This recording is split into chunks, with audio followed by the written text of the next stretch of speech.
It's time for me to teach you a really super important lesson on how to use your focus squares on your camera. The focus squares are important because it tells the camera where to look. And if you don't know how to tell your camera to change its focus squares, you're going to have a hard time getting creative and getting the focus shots that you want. In the past, the cameras were pretty simple. We got some birds over here. There were 9 focus squares, and you would just pick one of those squares that you wanted to use, and it's different now. We have 19 focus squares, and we have 5 different types of groups, and I also call these clusters. So the easiest way for me to teach this lesson is to first tell you what the clusters are and when you should use them, then to tell you how to cycle through your clusters, and then how to pick the squares in each of those cluster groups. And what I would recommend is just watch this the first time. The second time, get your camera and follow along. The first cluster group is called spot. This is for very precise focusing. It's a very, very small area that you're going to be using for focus. It's best when you have a very thin depth of field, or maybe you're doing some macro work and you need a very precise focus. The second is single square. This is just one square that you're going to pick. It's probably best for shooting portraits. The next cluster type is called expansion because it uses the 4 adjacent squares as secondary focus points. So what this means is if your camera doesn't see anything in the central focus point, it's going to look in those other 4 squares for the subject. This is going to be best for shooting sports and fast-moving subjects like kids running around. The fourth cluster type is called zone, and this uses 9 focus squares, and it's probably better for sports or fast-moving subjects which are closer to the camera. Lastly, we have the auto focus point selector. This is really for beginners. I don't really use it or recommend it. It essentially focuses on the closest object to you. The first thing that you need to do is to go into your menu, it's the orange tab, custom function 3, setting 6, and you can go in there and you can see all the cluster groups and make sure that they are each registered and they have a check mark by them. So anytime you want to change anything with your focus, whether it's a cluster or a square, you need to push this outside thumb button. It's the 3rd thumb button.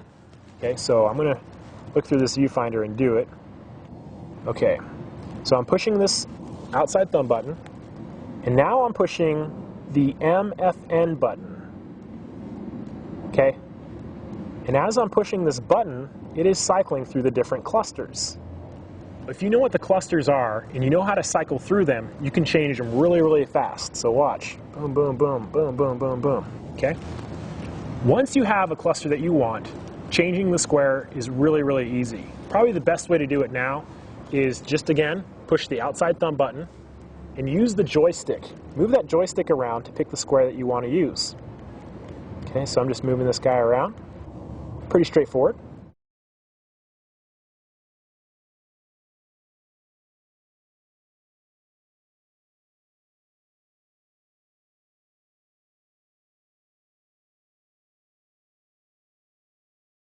If you're shooting portraits, something you have to master is the technique of recomposing. Now remember, this is a 2-phase button on these Canon cameras. When you push the button halfway down in the one-shot mode, 2 things are going to happen. The first is the camera is going to meter the scene, and the second is that the camera will get focus lock. Okay, so what this means is, if you're shooting a person, what I like to do is to take a single square, put it over their eye, push the shutter button halfway down, and I'm holding it and I recompose. I'm moving the camera to make the picture more aesthetically pleasing. Okay? So again, you're going to do this in one-shot mode.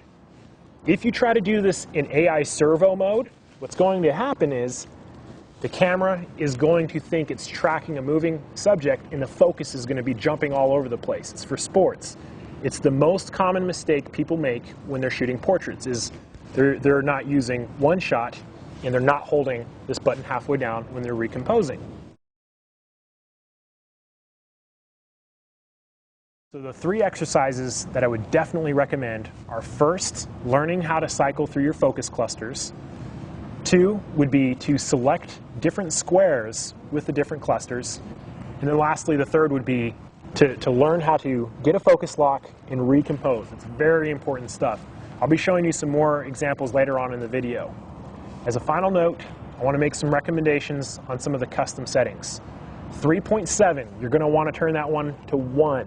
What this is going to allow you to do is to move your focus square from left to right without having to go through the middle of the focus squares. 3.8, you're definitely going to want to turn on as well. And what this does is it gives you a red indicator. Your squares are going to light up in red, just real quick, to give you visual confirmation that you have focus lock. Okay, so when you're shooting in low light, this is really, really helpful. 3.9 allows you to see where all your focus squares are. And this is important because you want to know which square to use and which one to change to. If you go into the second yellow tab on the bottom of your menu and you turn on VF grid display, you're going to get some grid guidelines that will turn on in your viewfinder. It's a very useful thing. So that is your lesson on focusing, and I hope you enjoyed it. If you found this video helpful, you may be interested in my new DVD, Canon 7D Crash Course, which has over 3.5 hours of helpful lessons.